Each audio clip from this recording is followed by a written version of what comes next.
आज अगर उत्तर प्रदेश अपने आप को सुरक्षा के एक माहौल में विकास की एक नई सोच के साथ आगे बढ़ रहा है, तो इसकी प्रेरणा आदरणीय प्रधानमंत्री जी की है, इसका मार्गदर्शन आदरणीय गृह मंत्री जी का है, जिनकी प्रेरणा और मार्गदर्शन में उत्तर प्रदेश ने धर्म, अर्थ, काम और मोक्ष इन चारों क्षेत्रों में प्रदेश की 24 करोड़ जनता के लिए वह सब कुछ करने का प्रयास किया है जिसे आजादी के तत्काल बाद होना चाहिए था, लेकिन पिछली सरकारों के पास फुर्सत नहीं थी। भारतीय जनता पार्टी की सरकार के पास फुर्सत थी, उस प्रकार का विजन था और आदरणीय प्रधानमंत्री जी, आदरणीय गृह मंत्री जी का मार्गदर्शन है कि आज वो सभी कार्य एक एक करके सुलझते हुए दिखाई दे रहे हैं। हम सब जानते हैं अभी 5 अगस्त को एक भव्य कार्यक्रम होगा जब आदरणीय प्रधानमंत्री जी के द्वारा एक दिन में 1 करोड़ लोगों को अन्न वितरण के कार्यक्रम का शुभारंभ होगा। अन्न उत्सव का कार्यक्रम उत्तर प्रदेश के अंदर 5 अगस्त को होगा। 5 अगस्त की पवित्र तिथि हमारे लिए कई मायने रखती है।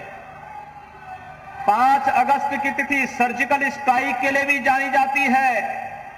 5 अगस्त की तिथि कश्मीर के कलंक धारा 370 को समाप्त करने के लिए भी जानी जाती है और 5 अगस्त की तिथि सैकड़ों वर्षों की गुलामी को दता बताते हुए अयोध्या में भगवान श्री राम के भव्य मंदिर के कार्य का आदरणीय प्रधानमंत्री जी के करकमलों से शुभारंभ के लिए भी जाना जाता है। और इसलिए भाइयों बहनों, 5 अगस्त की उस तिथि का कार्यक्रम भी अलग अलग तिथि में आपने देखा होगा कैसे एक तिथि को इतिहास के अमिट अक्षरों में, स्वर्ण अक्षरों में लिख दिया गया है।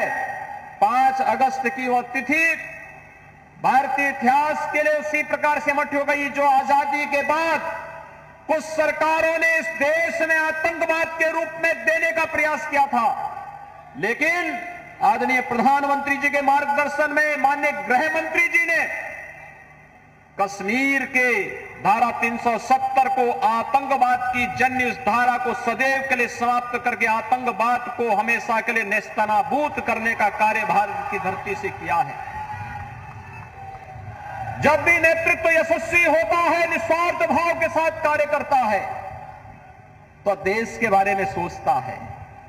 136 करोड़ लोग उसके परिवार के हिस्से होते हैं, लेकिन जब नेतृत्व स्वार्थी होता है, भ्रष्ट होता है, बेईमान होता है, वह केवल अपने बारे में सोचता है, अपने परिवार के बारे में सोचता है। और आजादी के बाद से लेकर के विभिन्न सरकारों में, केंद्र में हो या राज्य में, यही तो होता रहा है।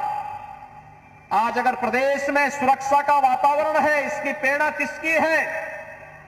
पहले दिन से ही आदरणीय प्रधानमंत्री जी ने भी, आदरणीय गृह मंत्री जी उस समय अध्यक्ष, राष्ट्रीय अध्यक्ष थे, तब भी उन्होंने इस बारे में कहा था प्रदेश के अंदर अपराध और अपराधियों के प्रति जीरो टॉलरेंस की नीति के तहत कार्य होना चाहिए। किसी व्यापारी का, किसी नागरिक का उत्पीड़न कतई नहीं होना चाहिए। हर एक व्यक्ति को न्याय मिले, सरकार का यह ध्येय होना चाहिए। शिक्षा